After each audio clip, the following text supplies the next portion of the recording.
एक लड़की बेजान सी पलंग पर लेटी हुई थी। वो चारों तरफ से मशीनों से घिरी हुई थी। उसके काले बाल पलंग पर फैले थे। वो खुद से सांस तक नहीं ले पा रही थी। ऑक्सीजन मास्क उसके चेहरे से एक अरसे से नहीं हिला था। तभी अचानक उसके शरीर में कुछ हरकत होने लगी। पिछले 6 महीने में पहली बार श्वेता के शरीर में कोई हलचल हो रही थी और मशीनों से आवाज़ आने लगी। दरवाजे से एक आदमी भागते हुए अंदर आया। उसकी आंखों में एक आशा की किरण नजर आ रही थी, मानो उसे उस तपस्या का फल मिलने वाला है। आदमी ने अंदर आते ही श्वेता की तरफ देखा, जो सांस लेने की नाकाम कोशिश कर रही थी। वो एक ही पल में उसके पास जा पहुंचा और एक इंजेक्शन तैयार कर श्वेता को लगा दिया। जहां कितने ही इंजेक्शन के निशान थे। एक समय था जब श्वेता एक दवाई तक लेने में 100 नखरे करती थी, और एक आज का समय है जहां इन 6 महीनों में अनगिनत इंजेक्शन लगे हैं। इंजेक्शन लगाए 10 मिनट हो गए थे। अब श्वेता सहज महसूस कर रही थी। उसकी आंखें खुली थीं और वो उस आदमी को देख रही थी, जिसकी आंखों में उसके लिए आज भी सिर्फ और सिर्फ प्यारी दिख रहा था। श्वेता ने अपना चेहरा फेर लिया। उसमें इतनी हिम्मत नहीं थी कि वो आंखें मिला पाए। उसके दिमाग में अतीत की यादें ताजा हो गईं। 18 साल की श्वेता आज कॉलेज में एडमिशन लेने वाली थी। उसके चेहरे से मुस्कान जा ही नहीं रही थी। वो जल्दी से तैयार होकर घर से निकल गई। चलते हुए वो एक पार्क में पहुंची। वहां लगी कुर्सी पर बैठ गई। तभी पीछे से किसी ने उसकी आंखों पर हाथ रखा। एक पल के लिए तो सिहर उठी, लेकिन एक मीठी सी खुशबू की लहर ने उसे शांत किया। श्वेता इस खुशबू को अच्छे से जानती थी। श्रवण, आप भी ना, मुझे डरा दिया आपने। ऐसा कोई करता है क्या? उसकी आवाज में मजाक था, जो श्रवण समझ रहा था। श्रवण उसके पास थोड़ी दूरी बनाकर बैठ गया। श्वेता, आज आप बहुत खुश लग रही हैं। क्या बात है? श्वेता की खुशी श्रवण ने भी महसूस की। श्वेता ने चहकते हुए कहा, श्रवण, आपको पता है आज हम कॉलेज में एडमिशन ले रहे हैं, और सबसे मजे की बात यह है कि जिस कॉलेज में आप हैं, हम भी उसी कॉलेज में एडमिशन ले रहे हैं। फिर हम रोज मिल पाएंगे। श्वेता की बातें सुन श्रवण के चेहरे पर मुस्कान गहरी हो गई। कि आप हमसे रोज मिलना चाहती हैं? श्रवण ने शरारती अंदाज में कहा। श्रवण की बात सुन श्वेता की पलकें झुक गईं और चेहरा लाल हो गया। वो हम तो ये वो, हाँ, क्या बोल रही हैं आप? श्रवण आज श्वेता को परेशान करने के मूड में था। अब श्वेता से तो कुछ बोलते नहीं बन रहा था। वो बस अपनी लंबी लंबी पलकें झपका रही थी, जैसे कुछ सोच रही हो। श्रवण ने उसे और न परेशान करते हुए, अच्छा ये सब छोड़िए और ये बताइए आप कैसी हैं? बहुत दिनों बाद आई हैं आप। अब श्वेता सहज महसूस कर रही थी। उसने श्रवण की तरफ देखा। हम ठीक हैं, आप कैसे हैं? श्वेता ने अपनी चाशनी सी आवाज में बोला, बस जी रहे हैं आपके राज में। ये पंक्ति हमेशा श्वेता के चेहरे पर मुस्कान बिखेर देती थी, और उसकी मुस्कान में श्रवण खो जाता था। आखिर उसके बचपन का प्यार थी श्वेता। उसका रिश्ता बहुत अनोखा था। वो दोनों बचपन से ही स्कूल में थे, लेकिन अलग अलग कक्षाओं में। इतने साल साथ पढ़ने के बाद भी श्वेता श्रवण से शर्माती थी। तभी श्वेता ने अपनी घड़ी में समय देखा। 9 बज रहे थे। उसने श्रवण की तरफ देखा। श्रवण, अब हम चलते हैं, हमें देर हो रही है। श्रवण ने मुस्कुराकर, जी मिलते हैं जल्दी ही। श्वेता का एडमिशन श्रवण के कॉलेज में हो गया, और उसकी खुशी का कोई ठिकाना नहीं था। श्वेता की खुशी का भी कोई ठिकाना नहीं था। वो तैयार होकर कॉलेज के लिए निकल गई। आज वो भला की खूबसूरत लग रही थी। वो खूबसूरत तो हमेशा ही लगती है। उसकी सादगी, भोलापन ही उसका श्रृंगार था। उसे किसी दूसरे श्रृंगार की जरूरत नहीं थी। संगमरमर सा सफेद रंग, लबों पर हल्की लाली, हिरनी सी आंखें, काली लंबी घनी पलकें, घुंघराले बाल, स्याही के जैसे चेहरे पर चंचलता, नई चुनौतियों की तरफ बढ़ने का उत्साह, और उस पर गुलाबी सूट में रति के समान लग रही थी। कुछ देर बाद श्वेता कॉलेज पहुंची। आज उसका पहला दिन था कॉलेज में। ये उसके लिए नया था, लेकिन श्रवण से मिलने की खुशी थी। साथ ही वो घबरा रही थी। न जाने क्या होगा। सभी से बहुत सुना है कॉलेज के बारे में। श्वेता के मन में यही चल रहा था, जो उसके चेहरे पर भी दिख रहा था। तभी श्वेता को किसी की आवाज़ आई, तुम यहाँ आओ। ये आवाज़ जैसे ही श्वेता के कानों में पड़ी, वो जम सी गई। उसने अपनी आंखें बंद कीं और हाथों से दुपट्टे को कस लिया। उसकी पलकें झुकी हुई थीं, फड़फड़ा रही थीं। वो आहिस्ता से पीछे घूमी। उसने देखा कुछ लड़के और लड़कियां वहां खड़े थे, जिनकी आंखों में शरारत थी। श्वेता ने धीरे धीरे अपने कदम उनकी तरफ बढ़ाए। वो ऐसे चल रही थी जैसे उसके पैरों में जान ही ना हो, चेहरे पर डर लिए। श्वेता उनके पास पहुंची। जी जी, आपने बुलाया। ये चंद शब्द उसके मुंह से मुश्किल से निकले। हाँ, हमने बुलाया और तुम दौड़ी चली आई। ये सुन श्वेता की आंखें बड़ी हो गईं। तुम जूनियर हो, एक लड़की ने बोला।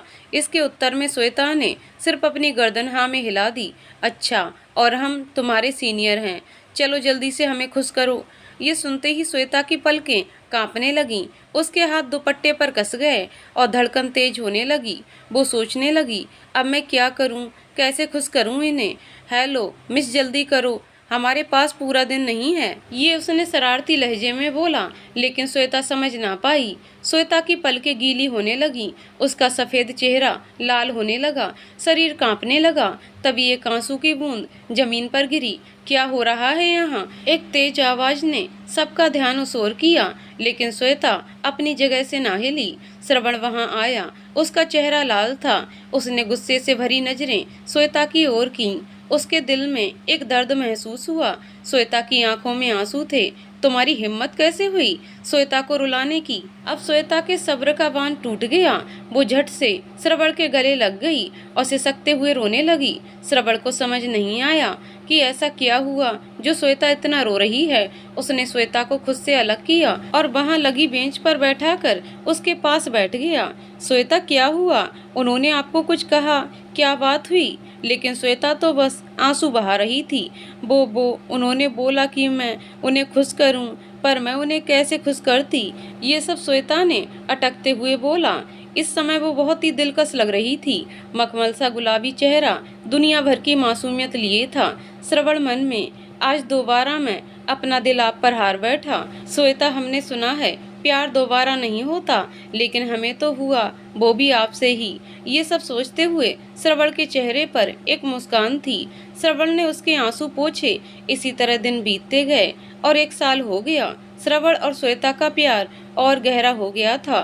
बिना बोले ही एक दूसरे की बात समझ जाया करते थे। एक रोज श्वेता जब कॉलेज से घर आई तो घर का माहौल गर्म। श्वेता तेज कदमों से ऊपर की तरफ जाने लगी। तभी एक आवाज ने उसके कदमों को रोक लिया। श्वेता, यहाँ आइए। जैसे ही श्वेता के कानों में ये शब्द पड़े, वो वहीं रुक गई। जी जी दादाजी, शमशेर सिंह, आपने बुलाया? जी, हम आपको कॉलेज पढ़ाई करने के लिए भेजते हैं या यार बनाने के लिए? पूरे गांव में आपकी ही बातें चल रही हैं। हमने भरोसा करके आपको पढ़ने के लिए भेजा था, आपने हमारी नाक कटवा दी। ये सारी बातें शमशेर ने तेज आवाज में बोली। वहीं श्वेता तो सुन पड़ गई। उसके दिमाग ने काम करना बंद कर दिया। उसे समझ नहीं आ रहा था कि उसके घर वालों को कैसे पता चला, किसने कहा और अब वो क्या जवाब दे। उसकी आंखों में आंसुओं ने जगह बना ली। तभी रौबदार आवाज आई, आज से आपकी पढ़ाई लिखाई बंद, जल्दी ही हम आपकी शादी करेंगे, अब अपने कमरे में जाइए। ये सब श्वेता के चाचा अमरजीत सिंह ने कहा था। श्वेता कुछ बोल ना पाई और अपने कमरे में चली गई। श्वेता पलंग पर बैठ रोने लगी। श्वेता को अपने अंदर कुछ टूटता हुआ सा महसूस हुआ, जैसे उसके दिल में हजारों कीले एक साथ चुभ रही हों। उसका दर्द आंसू बनकर बह रहा था। सफेद चेहरा सुर्ख लाल हो गया था। सांसें तेज चलने लगी। वो कांप रही थी। अपने को खोने का डर उसे सताया जा रहा था। एक ही पल में उसका सपना और उसका प्यार उससे दूर नजर होते आ रहे थे। हम श्रवण के बिना नहीं रह सकते। हम किसी और से कैसे शादी कर सकते हैं? और हमारी पढ़ाई, हमें डॉक्टर बनना है। हमारा सपना, हमें श्रवण से बात करनी होगी।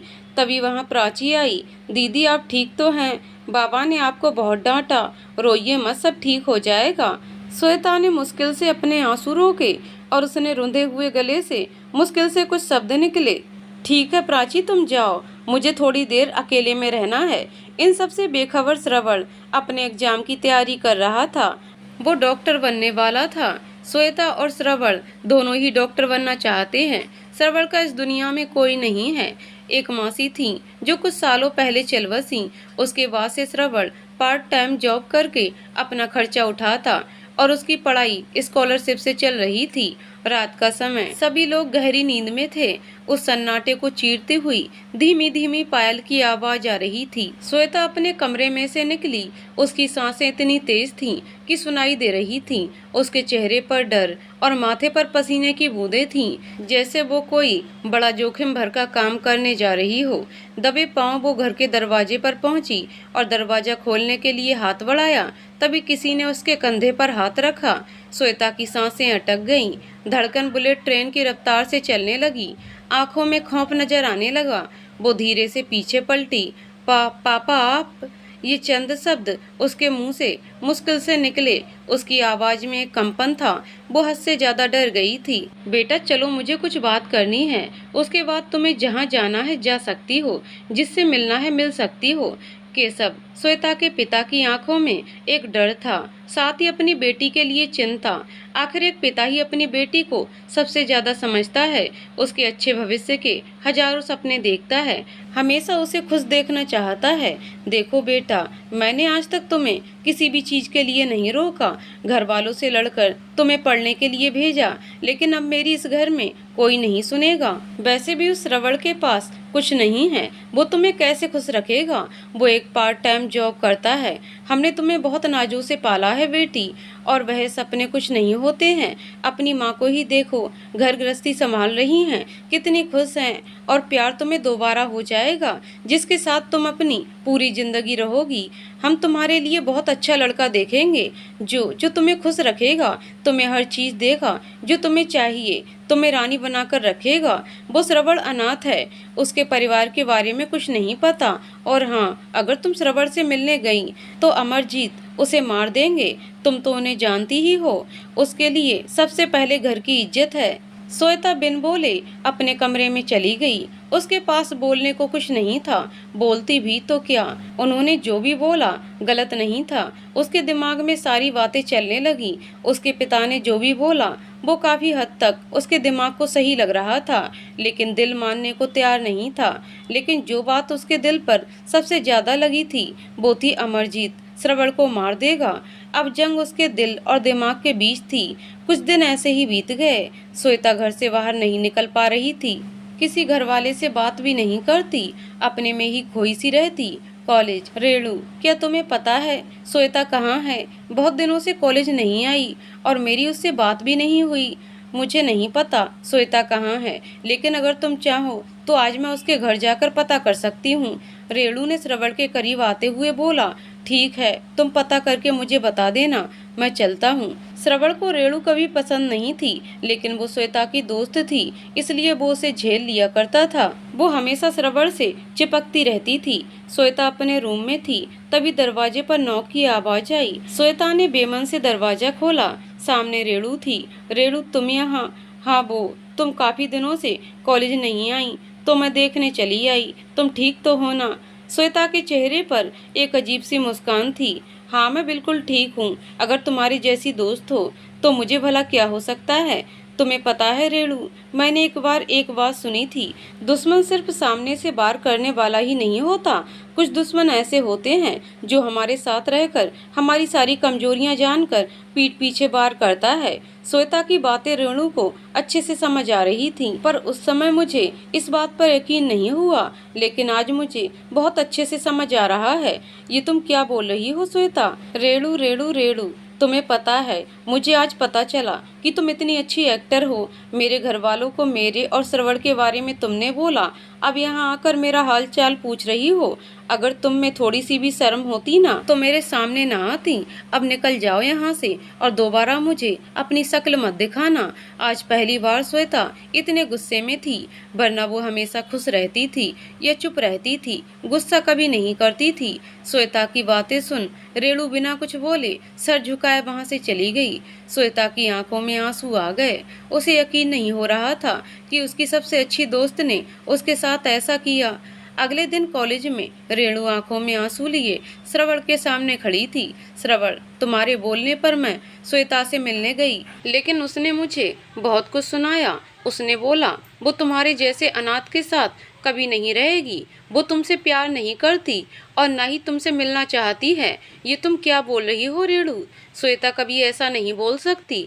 मुझे उस पर भरोसा है। जबान संभाल कर बात करो। मैं जानती हूँ श्रवण, तुम्हें यकीन नहीं हो रहा, लेकिन बहुत जल्द वो शादी करने वाली है, वो भी किसी अमीर लड़के से। तब तुम्हें मेरी बातों पर यकीन हो जाएगा। रेणु वहां से चली गई। श्रवण के मन में रेणु के बोले हुए शब्द ही घूम रहे थे। उसे यकीन नहीं हो रहा था कि श्वेता ये सब बोल सकती है। श्वेता के घर के बाहर कुछ गाड़ियां रुकी हुई थीं और अंदर श्वेता की चाची उसे तैयार कर रही थीं। देखो श्वेता, ये बड़े लोग हैं, जमींदार हैं, तुम बहुत खुश रहोगी इनके साथ। विशाल जी बहुत अच्छे आदमी हैं। तुम तो भगवान से यही प्रार्थना करो कि वो तुम्हें पसंद कर लें। श्वेता विशाल के घर वालों के सामने चाय लेकर आई। विशाल की नजरें अपने फोन पर थीं। उसने एक बार भी श्वेता की तरफ नहीं देखा। सभी बड़ों ने बात की और 5 दिन बाद सगाई और 10 दिन बाद शादी का मुहूर्त रखा। श्वेता ने एक शब्द भी नहीं बोला और अपने कमरे में चली गई। उसके दिमाग में बार बार श्रवण की बात चल रही थी। उसे छेड़ना, उसे प्यार से देखना, उसे हंसाना। श्वेता के घर सगाई रखी गई। पूरे घर में सगाई की तैयारियां चल रही थीं और श्वेता अपने कमरे में किसी सोच में बैठी थी। प्राची कब से बोले जा रही थी, लेकिन श्वेता को कुछ सुनाई नहीं दे रहा था। वो अपनी ही सोच में थी। दीदी दीदी, प्राची ने श्वेता को हिलाया। दीदी, आप मेरी बात सुन तो रही हो? आप शाम को इनमें से कौन से कपड़े पहनोगी? प्राची ने 2 जोड़ी कपड़े उसके सामने रखते हुए कहा। तुम बताओ मैं कौन से पहनूं? आप ये गुलाबी रंग वाले पहनो, ज़्यादा अच्छे लगेंगे। कितने सुंदर हैं। शाम के समय विशाल के घर वाले श्वेता के घर पहुंच गए थे। सगाई में सभी रिश्तेदारों को बुलाया गया था, इसलिए बहुत मेहमान थे। श्वेता ने बहुत मुश्किल के बाद खुद को समझा लिया था कि श्रवण उसकी किस्मत में नहीं है और अगर वो उससे मिली तो वो इस दुनिया में भी नहीं रहेगा। वो श्रवण को खुश देखना चाहती थी। कुछ देर बाद श्वेता विशाल के पास थी। सगाई की रस्में शुरू हुई। तभी वहां श्रवण आया। उसे रेणु ने बताया था कि आज श्वेता की सगाई है। रेणु भी उसके साथ थी। देखा श्रवण, कितनी खुश है श्वेता। तुम्हें मेरी बातों पर यकीन नहीं हो रहा था ना? अब देखो, वो सिर्फ टाइम पास कर रही थी तुम्हारे साथ। वो तुमसे कोई प्यार नहीं करती। श्रवण कुछ नहीं बोला और श्वेता ने विशाल को अंगूठी पहनाई। फिर विशाल ने श्वेता को। श्रवण ये सब देख रहा था बिना किसी भाव के। उसकी मौसी के बाद श्वेता ही उसकी जिंदगी थी, जिसके लिए वो जी रहा था, लेकिन वो वजह भी उससे दूर जा रही थी। श्रवण के चेहरे पर एक दर्द भरी मुस्कान थी। वो बिना कुछ बोले वहां से चला गया। श्वेता की सगाई हो गई थी, लेकिन उसे कुछ भी अच्छा नहीं लग रहा था। उसे एक बार श्रवण से बात करनी थी, लेकिन कैसे करती? क्या मुंह लेकर जाती श्रवण के सामने? वहीं श्रवण ये शहर छोड़ दूसरे शहर अपनी पढ़ाई पूरी करने चला गया। 6 महीने ही बाकी थे, फिर वो डॉक्टर बनने वाला था। इसी तरह श्वेता की शादी का दिन आ गया। श्वेता दुल्हन की तरह तैयार हो अपने कमरे में बैठी आईने में खुद को देख रही थी। ना उसकी आंखों में कोई चमक थी, ना ही चेहरे पर। बिना किसी एक्सप्रेशन के वो बेजान सी बैठी अपलक खुद को निहार रही थी। मैंने कितने सपने देखे थे इस दिन के। मैं श्रवण की दुल्हन बनूंगी, वो मेरे साथ होगा। श्वेता खड़ी हो कमरे के कोने में लगी एक तस्वीर के पास गई, जिसमें एक बहुत सुंदर औरत थी। उस पर एक हार लगा हुआ था। माँ, आप खुश होगी ना? आपका सपना पूरा होने जा रहा है। आप मुझे दुल्हन के लिबास में देखना चाहती थी ना? ये देखिए, आज मेरी शादी है। कैसी लग रही हूँ मैं? श्वेता की आंखों में आंसू थे, लेकिन होठों पर मुस्कान। तभी वहां प्राची आई। दीदी चलिए, पंडित जी बुला रहे हैं। श्वेता प्राची के साथ मंडप में पहुंची और विशाल के पास बैठ गई। शादी की रस्में शुरू हुई। श्वेता के चाचा चाची ने उसका कन्यादान किया। शादी संपन्न हुई। सभी बड़ों का आशीर्वाद ले श्वेता की विदाई हुई। कुछ ही देर में कार एक बड़े घर के सामने रुकी। घर अच्छी तरह से सजाया गया था। पूरा घर चमक रहा था। श्वेता और विशाल दरवाजे पर पहुंचे, जहां लक्ष्मी जी, विशाल की मां, ने श्वेता के गृह प्रवेश की सारी तैयारियां कर दी थीं और हाथ में पूजा की थाली लिए खड़ी थीं। बेटा, अपने पैर से इस कलश को गिराकर घर के अंदर आओ। जी। श्वेता का गृह प्रवेश हुआ। उसे उसके कमरे में भेज दिया गया, क्योंकि वहां पहुंचते ही रात हो गई थी। श्वेता जैसे ही अपने कमरे में पहुंची, उसकी आंखें बड़ी हो गईं। सामने पलंग पर एक लड़की लेटी थी और वहां लगे फूलों को छू रही थी। तो तुम कौन हो, यहाँ क्या कर रही हो? श्वेता ने अंदर जाते हुए बोला। ओह, ये सवाल तो मेरा होना चाहिए ना श्वेता, पर कोई नहीं, अभी तुम्हें पता चल जाएगा कि मैं कौन हूँ। श्वेता को अजीब लग रहा था, जहाँ उसे होना चाहिए था वहाँ कोई और था। तभी विशाल आया और श्वेता को वहाँ देखकर उसकी भौहें चढ़ गईं।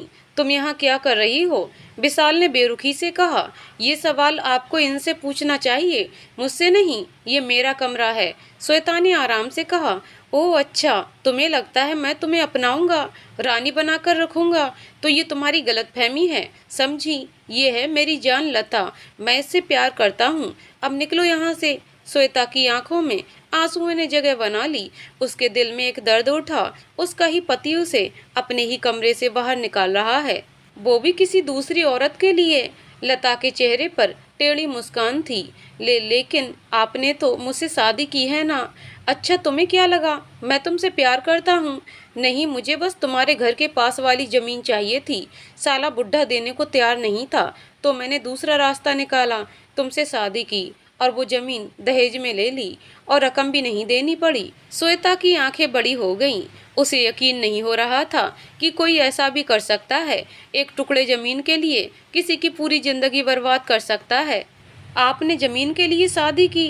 श्वेता ने बहुत हिम्मत करके ये शब्द बोले। अरे तुम्हें एक बार में समझ नहीं आता क्या? विशाल ने बोला। निकलो अब यहाँ से, लता ने कहा। श्वेता ने एक बार विशाल की तरफ देखा और पास वाले कमरे में चली गई। कमरे का दरवाजा बंद कर वहीं दरवाजे के पास बैठे फूट फूट कर रोने लगी। उसका ग्रस्त जीवन शुरू होने से पहले ही खत्म हो गया था। श्रवण, मुझे माफ कर देना, मैंने तुम्हें कितनी तकलीफ पहुंचाई है, इसी का मुझे फल मिल रहा है। मैंने तुमसे प्यार किया लेकिन निभा नहीं पाई। बहुत बड़े बड़े वादे कस्में खाई थी मैंने, समाज के डर से मैंने तुम्हें ठुकरा दिया। श्रवण, मुझे माफ कर देना और अपनी जिंदगी में आगे बढ़ना। तुम्हें बहुत बड़ा डॉक्टर बनना है। वहीं विशाल के रूम में। बेबी, तुम श्वेता को डिवोर्स कब दोगे? जब से आई है मुझे घूर रही है जान। 3 महीने होते ही मैं उसे डिवोर्स दे दूंगा और उसे घर से बाहर फेंक दूंगा। फिर सिर्फ तुम और मैं। सुबह 5 बजे श्वेता की नींद खुली। वो वहीं दरवाजे के पास ही सो गई थी। थोड़ी देर में तैयार होकर श्वेता हॉल में आई। उठ गई महारानी निर्मला, विशाल की माँ ने कहा। श्वेता तो उन्हें देखती ही रह गई। जो कल तक उसे बेटी बनाकर रखने की बात कर रही थी, उनका रवैया अचानक बदल कैसे गया? एक रात में ऐसा क्या हो गया? अब खड़ी खड़ी देख क्या रही है? जा खाना बना सबके लिए। ओ भाभी, खाना बनाने के बाद घर की सफाई भी करनी है, इसलिए जल्दी जाओ। रूपाली, विशाल की बहन ने कहा। जी। इतना बोल श्वेता रसोई की तरफ चली गई। श्वेता ने नाश्ता बनाया और डाइनिंग टेबल पर रखने लगी। तभी उसकी नज़र सीढ़ियों पर गई, जहां से विशाल और लता एक दूसरे का हाथ थामे आ रहे थे। श्वेता उन्हें देखने लगी। ओ महारानी, नज़र मत लगा उन्हें, घूर घूर कर देख रही है। खाना परोस सबको। श्वेता की आंखों में आंसू आ गए। उसने रुंधे गले से कहा। जी माँ जी। श्वेता ने सबको खाना परोसा। विशाल लता को अपने हाथों से खिला रहा था और दोनों हंसते हुए बातें कर रहे थे।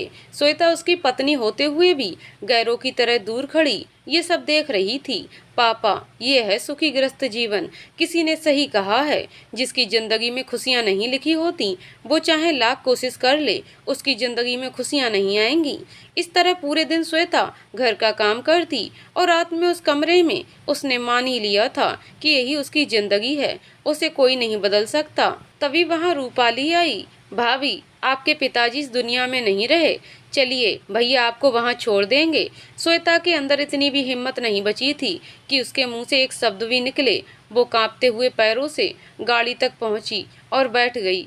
उसके दिमाग ने काम करना बंद कर दिया। उसे लग रहा था ये कोई बुरा सपना है जो जल्दी से टूट जा और वो नींद से जाग जाए। गाड़ी श्वेता के घर के सामने रुकी। श्वेता धीरे धीरे चलते हुए अंदर आई। सभी ने सफेद कपड़े पहने थे।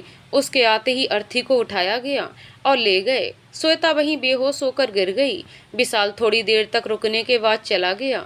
श्वेता को होश आया। प्राची उसके पास ही थी। दीदी, आप ठीक हो? प्राची, पापा कहाँ हैं? दीदी, ताऊजी हम सबको छोड़कर चले गए। श्वेता पत्थर सी वहीं बैठी रही। उसकी आंखों में एक भी आंसू नहीं था। 12 दिन बीत गए, लेकिन एक बार भी श्वेता ने आंसू नहीं बहाए। विशाल उसे लेने आया। श्वेता बिना किसी भाव के उसके साथ चली गई। सुबह का समय 9 बज रहे थे, लेकिन श्वेता अभी तक नीचे नहीं आई थी। सभी नाश्ते के लिए इंतजार कर रहे थे। विशाल, मुझे भूख लगी है। कहाँ है वो श्वेता? माँ, आज खाना नहीं मिलेगा क्या? रूपाली, जा देख कर अब वो महारानी क्या कर रही है। रूपाली श्वेता के रूम में गई। श्वेता आराम से सो रही थी। भाभी, आज का खाना नहीं बनाना क्या? माँ बुला रही हैं आपको। श्वेता ने आंखें खोली। उसके चेहरे पर कोई भाव नहीं था। खाना? किसे खाना है? मुझे तो नहीं खाना। वो लता। ओह, लता बोल रही है। उसे बोलो अगर इतना ही खाने का शौक है तो खुद बनाए, मैं उसकी नौकर नहीं हूँ। रूपाली बिना कुछ बोले नीचे आ गई। माँ, भाभी ने बोला वो खाना नहीं बनाएंगी। क्या? उसमें इतनी हिम्मत कहाँ से आई? विशाल ने गुस्से में कहा। वो सीढ़ियाँ चढ़ने ही वाला था, तभी उसे सीढ़ियों से आती हुई श्वेता दिखी। उसने विशाल की तरफ ध्यान नहीं दिया और आंगन के बीच खड़ी हो गई। ओ महारानी, तुम खाना क्यों नहीं बनाओगी? निर्मला ने कहा। श्वेता ने एक नज़र निर्मला पर डाली। क्योंकि मेरा मन नहीं है। अगर आपको खाना है तो आप बना सकती हैं। तेरी इतनी हिम्मत, मेरी माँ से जबान लड़ाती है। विशाल ने हाथ उठाया, तभी श्वेता ने उसका हाथ पकड़ लिया। उसकी आंखों में गुस्सा था। सोचना भी मत विशाल। श्वेता ने दूसरे हाथ में पकड़े पेपर्स उसके मुंह पर मारे। इन पर साइन कर देना। तुम मुझे क्या डिवोर्स दोगे? मैं तुम्हें डिवोर्स देती हूँ। तुम्हारे जैसे इंसान के साथ रहने से तो अच्छा मैं अकेली रहूं। सभी श्वेता को देखते रह गए। इतना बोल श्वेता वहां से निकल गई। वो बेसुध सी सड़क पर चल रही थी, लेकिन उसकी आंखों में एक भी आंसू नहीं था। जन्म देते ही माँ चली गई। जिससे प्यार किया वो दूर हो गया। जिससे शादी हुई वो किसी और से प्यार करता है। एक पापा बचे, वो भी भगवान को अच्छे नहीं लगे।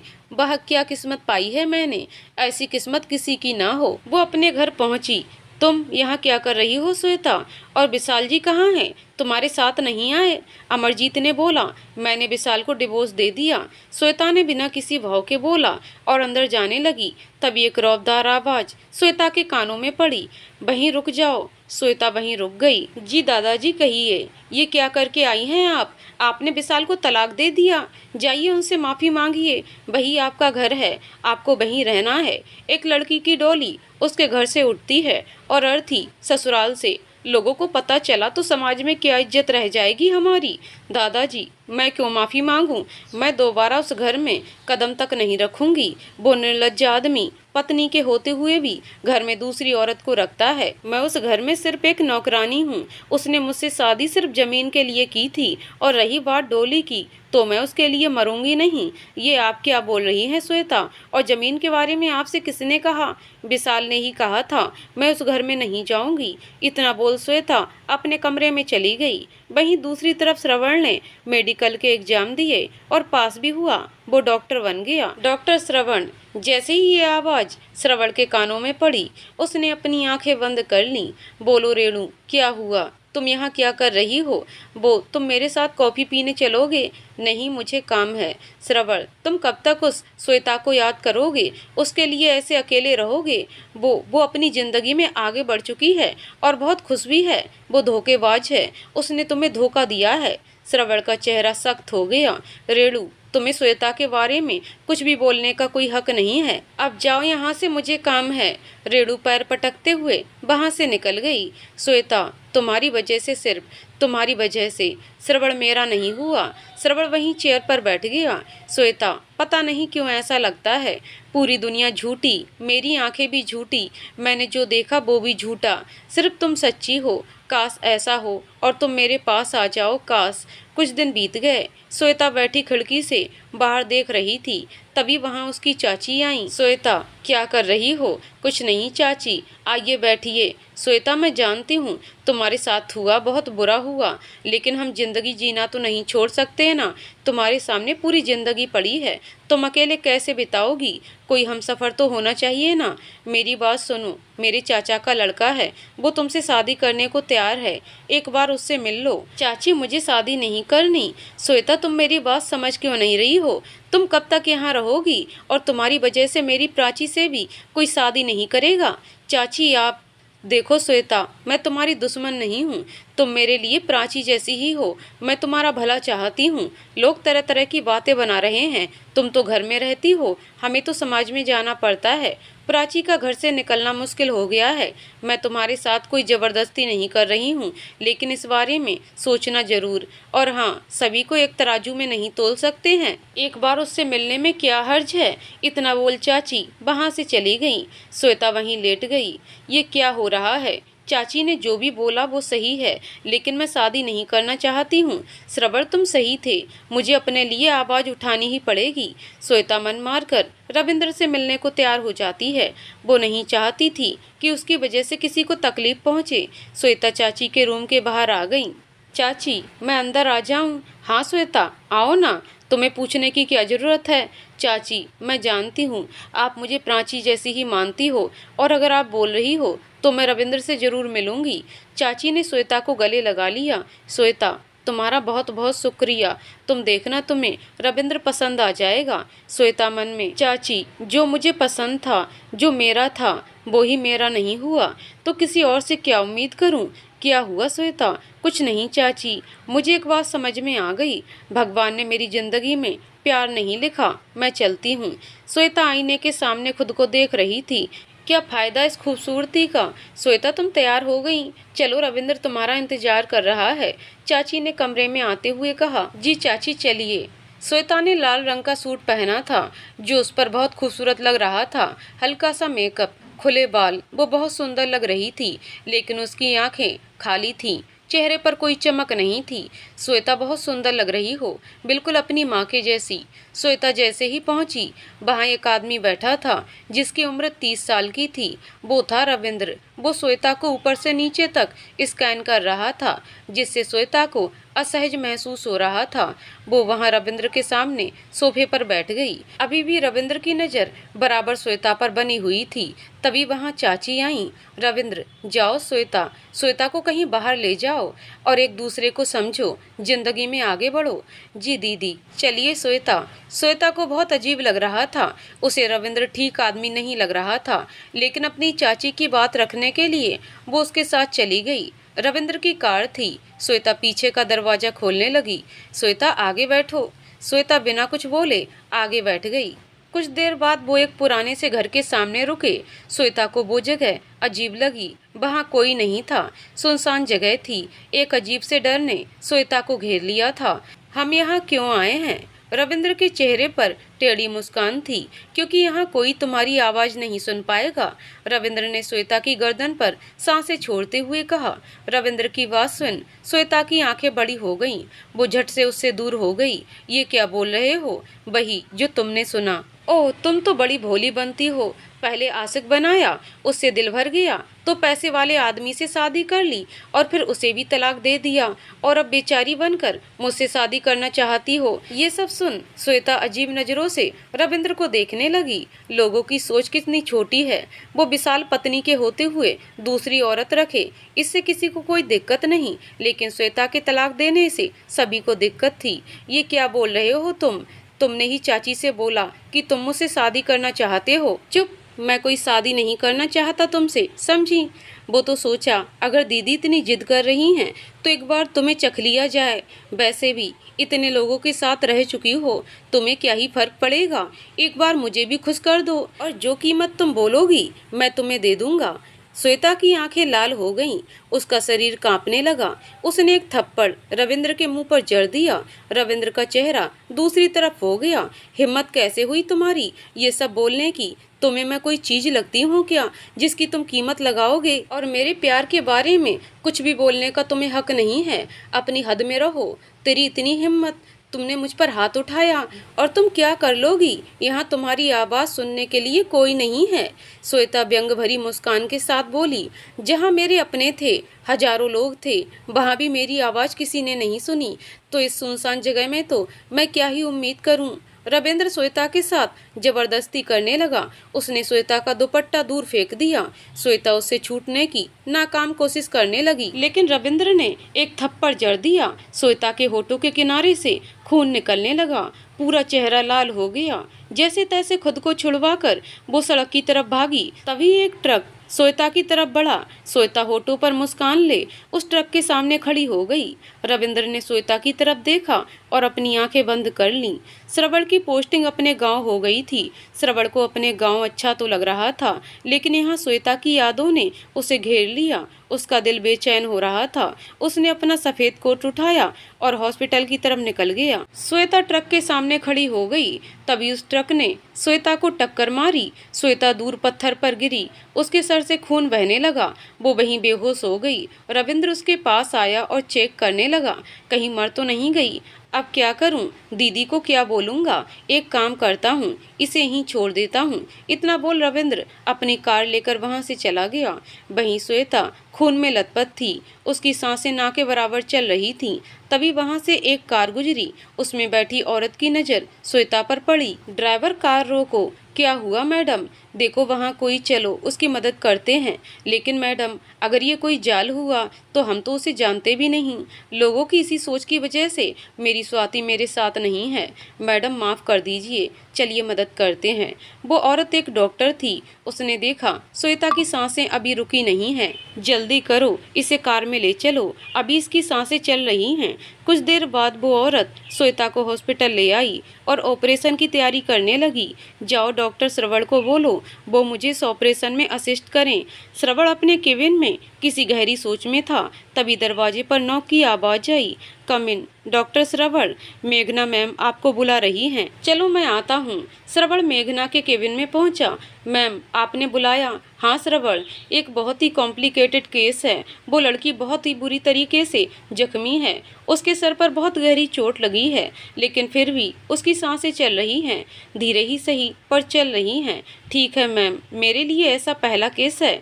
कुछ देर बाद मेघना और श्रवण आईसीयू में पहुंचे।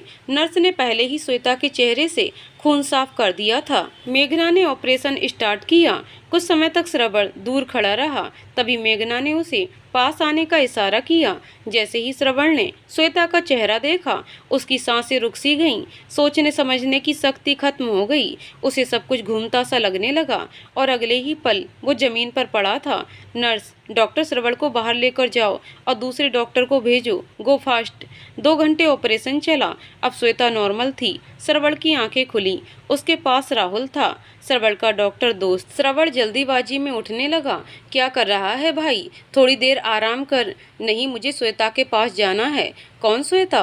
वो जिसका मेघना मैम ऑपरेशन कर रही थी। अच्छा, वो तो अब ठीक है, ऑपरेशन हो गया, लेकिन वो कोमा में चली गई क्योंकि सर पर बहुत गहरी चोट आई थी ना। पर तू उसे कैसे जानता है? श्वेता कहाँ है? श्रवण ने भारी आवाज़ में बोला। वो वार्ड नंबर 26। श्रवण बिना पूरी बात सुने वहां से चला गया। श्रवण जैसे ही वहां पहुंचा, उसने देखा मेघना श्वेता के पास थी और नर्स को कुछ बोल रही थी। मैम, हाँ। श्रवण, तुम बेहोश कैसे हो गए?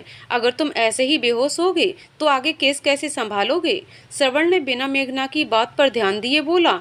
मैम, श्वेता ठीक है, तुम जानते हो इसे। श्रवण ने अपनी गर्दन हिला दी। श्वेता ठीक तो है, पर कोमा में है और कब होश में आएगी इसका पता नहीं। नर्स, सारे कागजों पर डॉक्टर श्रवण के साइन लो। ये जानते हैं इन्हें। मैम, इनके घर से कोई नहीं आया। और ये आपको कहाँ मिली? देखो श्रवण, मुझे कहना तो नहीं चाहिए, लेकिन ये सड़क के किनारे लावारिस की तरह पड़ी थी, वो भी सुनसान जगह पर। श्रवण के तो पैरों तले से जमीन खिसक गई। उसे समझ ही नहीं आ रहा था कि हो क्या रहा है। उसे लगा था श्वेता अपनी जिंदगी में खुश है, लेकिन यहाँ तो कुछ और ही देखने को मिल रहा था। मैम, श्वेता को डिस्चार्ज कब तक मिलेगा? और अब तक जो खर्चा हुआ आप मेरी तनख्वाह से काट लीजिएगा। श्रवण, ये तुम क्या बोल रहे हो? इसकी कोई ज़रूरत नहीं है। ये मेरा हॉस्पिटल है, तुम्हें कुछ भी देने की कोई ज़रूरत नहीं है। मुझे इसमें मेरी स्वाति नज़र आती है। और तो और दोनों के नाम कितने मिलते हैं। उसे तो नहीं बचा पाई, पर इसके साथ कुछ गलत नहीं होने देना चाहती। 10 दिन बाद मेघना मैम, श्वेता की चोटें काफी हद तक ठीक हो गई हैं और मैं चाहता हूँ इस शहर से दूर चला जाऊँ श्वेता को लेकर। लेकिन श्रवण, अचानक क्यों? तभी श्रवण के दिमाग में कल वाली घटना याद आने लगती है। फ्लैशबैक। श्वेता बेड पर बेजान सी लेटी थी। तभी दरवाजे पर किसी की परछाई नजर आई। वो थी रेणु। ओह श्वेता, तुम मरी क्यों नहीं? हाँ, मेरे और श्रवण के बीच आती रहती हो। मैंने क्या कुछ नहीं किया। हाँ, तुम्हारे घर वालों को बताया कि श्रवण अच्छा लड़का नहीं है, फिर श्रवण के दिमाग में डाला, तुम मुझसे प्यार नहीं करती, तुम्हें विलन बनाकर खुद हीरोइन बन गई। लेकिन नहीं, तुम दोबारा श्रवण की जिंदगी में आ गई। क्यों? पर चलो कोई नहीं, तुम्हारी मौत मेरे ही हाथों लिखी है। शैतानी मुस्कान के साथ रेणु ने श्वेता का ऑक्सीजन मास्क उतार दिया। श्वेता भी सांस लेने के लिए तड़पने लगी। तभी श्रवण वहां आया। रेणु मासूम सा चेहरा बनाकर खड़ी हो गई। श्रवण वो चुप, बिल्कुल चुप। इतना बोल श्रवण ने झट से ऑक्सीजन मास्क लगाया और श्वेता की हथेलियों को मसलने लगा। कुछ देर में श्वेता नॉर्मल हुई और श्रवण की आंखें आग उगल रही थीं। तुम्हारी हिम्मत कैसे हुई यहाँ आने की, और तुमने क्या सोच के श्वेता का मास्क हटाया? वो मैं तो अपनी प्यारी दोस्त से बातें करने। बस करो, कितना गिरोगी दोस्ती के नाम पर। मैंने सब सुना। छी, मुझे घिन आती है तुम्हारी जैसी दोस्त पर। तुम्हारी जैसी दोस्त से तो अच्छा दुश्मन होता है, कम से कम पीठ पीछे वार तो नहीं करता। श्रवण, मेरी बात सुनो, मैं तुमसे बहुत प्यार करती हूँ, प्लीज ऐसा मत बोलो। तुम इसे यहीं छोड़ दो, ये कभी नहीं उठेगी। और तो और ये डिवोर्स ही है, तुम्हारे लायक नहीं है। हम दोनों शादी करेंगे और खुश रहेंगे। तभी एक थप्पड़ की आवाज उस कमरे में गूंज गई। रेणु का चेहरा दूसरी तरफ था। तुम्हारी हिम्मत कैसे हुई श्वेता के बारे में कुछ भी बोलने की? निकल जाओ यहाँ से, इससे पहले कि मैं अपना आपा खो दूं। निकलो। रेणु अपने गाल पर हाथ रख के वहां से चली गई। प्रेजेंट, वो मैम, मैं यहाँ नहीं रहना चाहता, किसी हॉस्पिटल में काम कर लूँगा। ठीक है श्रवण, अगर तुम जाना चाहते हो तो चले जाओ, लेकिन श्वेता का ध्यान रखना, और किसी भी चीज़ की जरूरत हो तो मुझे जरूर बताना। बिल्कुल मैम, अब मैं चलता हूँ। श्रवण श्वेता को यहाँ से बहुत दूर ले जाना चाहता था। उसे इस बात से कोई फर्क नहीं पड़ा कि वो डिवोर्सी है या उसने उससे सच्चा प्यार किया या नहीं, क्योंकि उसके दिल में कोई खोट नहीं था। उसने श्वेता को सच्चा प्यार किया। 6 महीने बाद श्वेता पलंग पर लेटी थी और श्रवण एकटक उसे देख रहा था। श्वेता, तुम ठीक हो? श्रवण की आवाज बहुत धीमी थी। श्वेता ने हाथों की मुट्ठियां कस लीं और पलके झुकाए श्रवण की तरफ चेहरा किया। ठीक हूँ। ये आवाज सुनने के लिए श्रवण के कान तरस गए थे। तुम आराम करो, बाकी की बातें बाद में करेंगे। इतना बोल श्रवण वहां से जाने लगा, क्योंकि वो जानता था अगर थोड़ी देर रुका तो वो कमजोर पड़ जाएगा।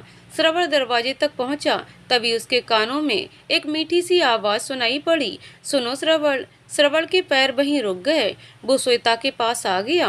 क्या हुआ? तभी श्वेता की आंखों से आंसू बहने लगे। वो फूट फूट कर रोने लगी। श्रवण ने उसे गले लगा लिया। क्या हुआ श्वेता, कहीं दर्द हो रहा है क्या? श्वेता ने रुंधे गले से कहा। हाँ, बहुत दर्द हो रहा है मेरे दिल में, मुझे माफ कर दो। मैं आपको बिना कुछ बोले चली गई। श्वेता, शांत हो जाओ, उन सारी बातों को भूल जाओ। ठीक है, आराम करो। श्रवण ने श्वेता को सुलाया और बाहर चला गया। श्रवण के लिए इससे ज्यादा खुशी का दिन और कोई नहीं था। आज श्वेता को होश आ गया था। मीना आंटी, हल्का खाना बना दीजिए। ठीक है श्रवण बाबा, पर क्या आपकी तबीयत खराब है? नहीं आंटी, श्वेता को होश आ गया। क्या? वो लड़की जो 6 महीने से सो रही है, वो उठ गई? श्रवण ने हल्की सी गर्दन हाँ में हिला दी। अरे मैं भी तो मिलके आऊँ उससे। मीना आंटी, आप जब खाना देने जाएं तब मिल लीजिएगा, अभी वो आराम कर रही है। ठीक है बाबा। श्वेता नहाकर तैयार हो गई थी। आज होली थी। श्रवण बहुत खुश था कि उसकी श्वेता उसके पास वापस आ गई। श्वेता ने आज सफ़ेद सूट पहना था। श्रवण ने भी सफ़ेद कुर्ता पहना था। वो सुबह सुबह लाल रंग लेकर श्वेता के कमरे में आया। श्वेता बाहर का नज़ारा देख रही थी। तभी श्रवण ने उसे रंग लगाने के लिए हाथ आगे बढ़ाया। तभी श्वेता ने उसका हाथ पकड़ लिया। क्या कर रहे हो श्रवण? श्वेता, आज होली है। श्रवण ने उत्साह के साथ कहा। हाँ श्रवण, लेकिन अब मेरी जिंदगी में कुछ भी रंगों से भरा नहीं है और ना ही मुझे होली मनानी है। तुम मुझे रंग नहीं लगाना। ऐसा क्यों बोल रही हो श्वेता? मैं हूँ ना। नहीं श्रवण, तुम क्यों अपनी जिंदगी मेरे पीछे बर्बाद कर रहे हो? मैं डिवोर्सी हूँ और तुम्हारे लायक नहीं हूँ। मेरी जिंदगी ऐसी ही रहेगी, बेजान सी, बेहाल सी। मैं कुछ दिनों में यहाँ से चली जाऊंगी। श्वेता, मेरी बात सुनो, मैं तुमसे आज भी उतना ही प्यार करता हूँ। तुम मेरे साथ रहो। श्रवण, तुम समझते क्यों नहीं? समाज में तुम क्या मुंह दिखाओगे कि तुमने एक डिवोर्सी से शादी की? श्रवण का हाथ श्वेता पर उठ गया, लेकिन बीच में ही उसने अपना हाथ रोक लिया। श्वेता, तुम्हें मेरे साथ नहीं रहना ठीक है, लेकिन अपने लिए ऐसे शब्दों का प्रयोग मत करो। मेरे लिए आज भी तुम गंगा जितनी पवित्र हो। इतना बोल श्रवण वहाँ से चला गया। श्रवण, मैं जानती हूँ तुम मुझसे प्यार करते हो, लेकिन मैं तुम्हारे लायक नहीं हूँ। तुम मुझसे भी ज्यादा अच्छी लड़की डिजर्व करते हो जो तुम्हारी जिंदगी खुशियों से भर दे। श्रवण जैसे ही बाहर आया, मीना आंटी हाथ में कलर लेकर आईं और श्रवण को लगाने ही वाली थी कि श्रवण ने उन्हें रोक दिया। आंटी, मुझे रंग मत लगाइए, मेरा मन नहीं है। लेकिन बेटा, आंटी रहने दीजिए। इतना बोल श्रवण घर से बाहर निकल गया। मीना आंटी श्वेता के पास पहुंची। श्वेता, बेटा क्या कर रही हो? कुछ नहीं आंटी। बेटा, मैं नहीं जानती तुम्हारे और श्रवण के बीच क्या है, लेकिन श्रवण तुमसे बहुत प्यार करता है। जब तुम कोमा में थी, वो देर रात तक तुमसे बातें करता था, तुम्हारा बहुत ध्यान रखता था। उसने तुम्हारे अलावा किसी और की तरफ कभी नजर उठाकर नहीं देखा। उसका प्यार सच्चा है, तू उसे अपना ले। काकी, मैं उसके लायक नहीं हूँ। मेरी एक बार शादी हुई है, फिर मैंने डिवोर्स ली। अब मैं उसके लायक नहीं हूँ। वो सोचेगा पहले किसी और से शादी कर ली, अब मेरे पास आई है। बेटा, ऐसा क्यों बोल रही हो? वो खुद तुम्हें अपनाना चाहता है और वो ऐसी बात कभी किसी लड़की के लिए नहीं सोच सकता। तो तुम तो उसका प्यार हो, तो उसका प्यार हो। मेरी बात सुनो, खुशियों को नहीं ठुकराते, खुशियाँ खुद तुम्हारे दरवाजे पर आई हैं। इतना बोल मीना वहाँ से चली गई। श्वेता सोच में पड़ गई। तभी श्वेता को दरवाजे में श्रवण आता हुआ नजर आया। उसके चेहरे पर मुस्कान आ गई और आंखों में एक चमक। वो बाहर आकर एक थाल से लाल रंग उठा लेती है और श्रवण के सामने खड़ी हो जाती है। श्वेता को इतना खुश देखकर श्रवण को अच्छा तो लगता है, लेकिन अजीब भी। तभी श्वेता श्रवण के चेहरे पर लाल रंग लगा देती है। हैप्पी होली। श्वेता, ये तुम क्या कर रही हो? क्या कर रही हूँ? अपने प्यारे श्रवण को रंग ही तो लगा रही हूँ। चलो अब जल्दी से मुझे भी रंग लगाओ। श्वेता, तुम? श्रवण, मैं तुम्हारे साथ नई शुरुआत करना चाहती हूँ। इस होली में अपनी जिंदगी में भी रंग भरना चाहती हूँ। ये सुन श्रवण के चेहरे पर बड़ी सी मुस्कान आ गई, जैसे उसके बेजान से शरीर में जान आ गई। श्वेता, सच में तुम यकीन मानो, मैं तुम्हारी जिंदगी खुशियों से भर दूंगा, कभी तुम्हारी आंखों में आंसू नहीं आने दूंगा। श्वेता ने अपनी गर्दन हाँ में हिला दी और श्रवण को गले लगा लिया। 5 साल बाद मुंबई आईसीयू वार्ड में एक डॉक्टर बिना किसी की तरफ ध्यान दिए ऑपरेशन कर रही थी। तभी एक बच्चे के रोने की आवाज आई। डॉक्टर ने उस बच्चे को नर्स के हाथ में थमा दिया। कुछ देर बाद वो डॉक्टर मास्क उतारते हुए बाहर आई। तभी उसके कानों में एक आवाज पड़ी, डॉक्टर श्वेता, ऑपरेशन हो गया हो तो मेरे साथ चलो। श्वेता के चेहरे पर मुस्कान आ गई और वो पीछे पलटी। श्रवण, तुम्हारी शिफ्ट हो गई? हाँ श्वेता, हो गई। अब जल्दी चलो वरना श्रावणी नाराज हो जाएगी। हाँ चलो। श्वेता के चेहरे पर खुशी छलक रही थी। इन 5 सालों में श्वेता डॉक्टर बन गई। उसका पहला सपना पूरा हो गया। वो अपने पैरों पर खड़ी थी। उसे किसी के सहारे की जरूरत नहीं थी। उसकी प्यारी सी 4 साल की बेटी भी थी, श्रावणी। एक खुशहाल परिवार जिसके वो सपने देखती थी, श्रवण के साथ वो पूरा हो गया था। होली के दूसरे ही दिन श्वेता और श्रवण ने शादी की थी। यही इस कहानी का अंत होता है। श्रवण और श्वेता हमेशा एक दूसरे से उतना ही प्यार करते रहे। उनका प्यार कभी कम नहीं हुआ। तो दोस्तों, आपको कहानी कैसी लगी कमेंट करके जरूर बताइएगा। कहानी पसंद आई हो तो वीडियो को लाइक शेयर करें और चैनल को सब्सक्राइब करें। कहानी को पूरा सुनने के लिए बहुत बहुत धन्यवाद दोस्तों।